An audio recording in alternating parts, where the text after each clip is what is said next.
What's going on? What's up, the nation? It's your man CW coming to you with that trending topic, that hot topic, that breaking news, man. Shout out to Daniel Jones being another quarterback that could have possibly been a free agent, getting that bag. Did he get overpaid? Did the New York Giants make a mistake giving him the contract of a 4-year, $160 million contract? We're gonna jump right into it, man. Before we jump into it, please hit the like button, hit the share button, leave a comment, and please do not forget to hit that subscribe button for us, man. Run the channel up. We appreciate the love that you guys have been showing, man. But we're going to new heights and going to new places over here at Wassup Dub, man. Daniel Jones did sign his new contract with the New York Giants before the 4 p.m. franchise tag deadline. Again, with a 4-year, $160 million contract. $82 million guaranteed. Mind blowing, I know myself, man. And also includes $35 million in incentives, according to ESPN's Jordan Raanan. They also were able, with this deal, to go ahead and franchise tag their star running back in Saquon Barkley. But before we even get into it, man, let's go ahead and look at what Daniel Jones was supposed to be whenever he came out of Duke in the 2019 draft. The pre-draft analysis was Jones is a well-built quarterback with average arm strength and good pocket presence. He gets the ball out on time and has precise and short game. He has a great feel for timing of back shoulder throws. He has to really strain to drive the ball vertically. It also affects his mechanics and accuracy. He has a longer delivery and pats the ball before delivering. With that, does that mean that this contract is not a good contract for Daniel Jones? Also, just look at just the record he has, man. Daniel Jones' record with just with the Giants since 2019, that makes it 4 seasons. This man has a record of 21, 32, and 1. That's not a good record for the contract that the Giants just sat here and gave Daniel Jones. Doesn't mean that they sat here and overpaid him. In my eyes, they did. That's the title as well. I think the man got overpaid for just the performance off of 1 year. Yes, within this 1 year, he had his best showing that goes along with the coach that he had. Shout out to their coach that won the Coach of the Year, came from the Buffalo Bills. The man sat here and threw for 3,205 yards. Yes, he had 15 touchdowns to go along with 5 interceptions as well. Also, as we know, Daniel Jones can run the ball. He ran for 708 yards, 7 touchdowns.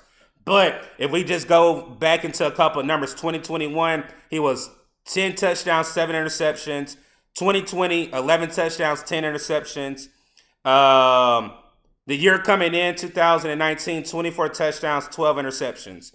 For, again, a quarterback that has a below 500 record as a quarterback, you sit here and gave this man almost $82 million guaranteed, where you just pressed to sit here based off a one-hit wonder of a season where he sit here and has wet the bed since he's been in the league.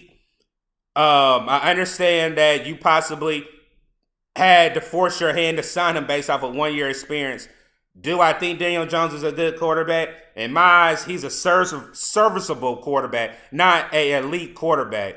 Also, if you just look, they did have a 9-7 record. They did finish third in their respective division with, as we know, the Philadelphia Eagles did make it to the Super Bowl. You had the Dallas Cowboys there above them, and they had to go into Minnesota, beat Minnesota in the wild card game. Daniel Jones did look good as well there, but then they had to face their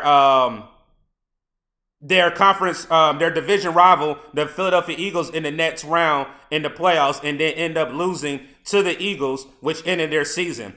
Not sitting here saying that you can put all the blame on Daniel Jones. Also, if you just look at the weapons that the man sat here and had, the man's for his wide receiver weapons, this man has had Isaiah Hodgins, Kenny Golladay, Marcus Johnson, Darius Slay, and had Marcus Johnson.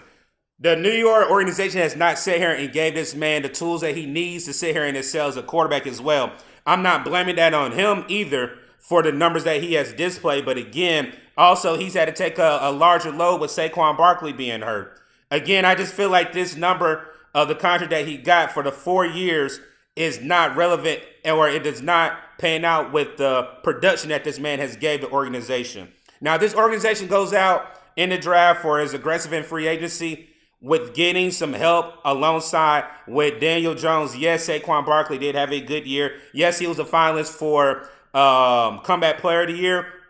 But they definitely need to give him some talent around him. Yes, he did have Evan Ingram last year. Evan Ingram flourished down there in Jacksonville. But they need to give this man some more wide receiver options. If they do not, you just overpaid a quarterback with no help. If you do not help your quarterback, yes, they're building their line. Their line is not a top tier line, but it's a decent line. But you have to give him weapons where he can sit here and deliver the ball and give the ball out to his respective weapons, man.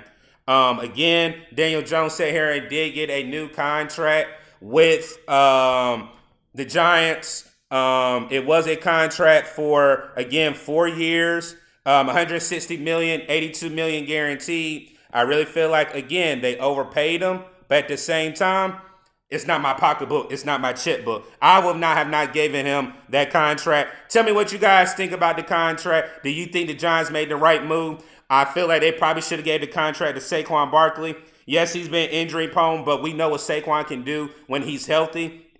Jump in the comment section, share the video. Also, do not forget to hit that subscribe button if you're new to the channel. Also, remember our 2 promos of the day, man. Our jersey giveaway that we'll be having here in 2 weeks. If you're the lucky winner, you get a jersey of your choice. Also, once we hit 500 subscribers, our $200 cash apps that we'll be giving back to you, the subs, for supporting the channel.